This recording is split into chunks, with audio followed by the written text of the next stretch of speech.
Alright everybody, for this one we're going to be taking a break from modeling and we're going to be moving into 3D animations. We're actually going to be starting with keyframe animation inside of 3D Studio Max or Maya, but both videos are posted so you can use whichever program you want.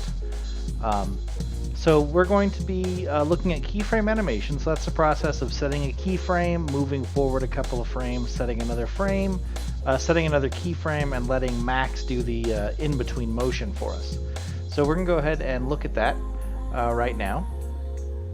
And then I'm going to look over adding cartoon, stretch, and squash, and then rendering. So there'll be 3 videos for this. Here we go with the first part.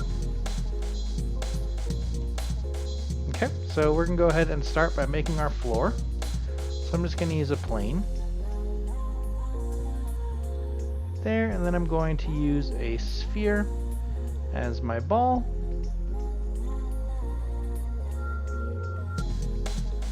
Good. Now the first thing I'm going to do is go ahead and slide it over to where I want it to start, which will be about right here. So it's going to start there, slide into frame, and bounce out. Okay, so the first thing I'm going to do is I'm going to turn on what's called auto key. So by turning on auto key, 3D Studio Max is going to automatically place keyframes every time we move our object on a new frame of animation, or on a new timeline frame down here. So to turn on auto key, it's down here on the right side. You click it, it turns red. So it puts a red outline around your entire screen so you know that this is going to be auto keyed, and it makes the timeline red down there so you can see that everything is auto keyed. So now what I'm going to do is I'm going to go ahead and slide forward. So I'm going to do 3 bounces, and we're going to use a 30 frame per bounce as our timer. So that's going to be 1 second per bounce, right? So it's 30 frames a second is what we're looking at. So I'm going to scrub forward to 90. So I slide first. I slide the timeline first. Then I move the ball. And you can see that put 2 red dashes, one at 0 and one at 90. So you always slide the timeline first, then move the object. And now if I scrub it, my ball slides just fine. Alright, so now what I'm going to do is I'm going to slide forward to 15. Put the ball on the ground. Slide forward to 30. Put the ball in the air. Slide to 45. Put the ball on the ground. Slide to 60. Put the ball in the air.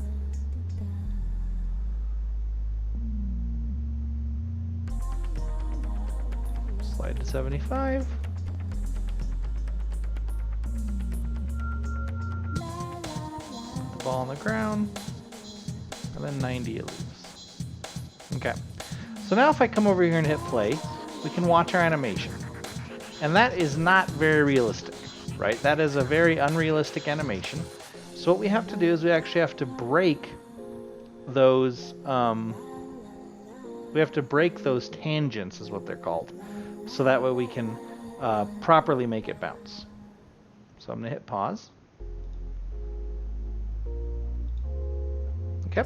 So what I'm going to do is I'm going to load what's called the curve editor so we can actually edit the curves of this ball. So I can see this, and we can see that it is not bouncing realistically, right? Like there's no bounce into the actual floor, it just kind of moves in a wave, which is not realistic at all. So we're going to go ahead and fix that. So I'm going to go to Graph Editors, Curve Editor, and then what I can do is I have the sphere, and I have X, Y, and Z positions. So you can see all 3 graphs right there, X, Y, and Z. So blue, red, and green. And then what I can do is I can go ahead and look at how we're going to move this. So I'm going to go ahead and just lock them all to Z. And then I click and hold the middle mouse button and move up and down, which allows me to move my curve editor.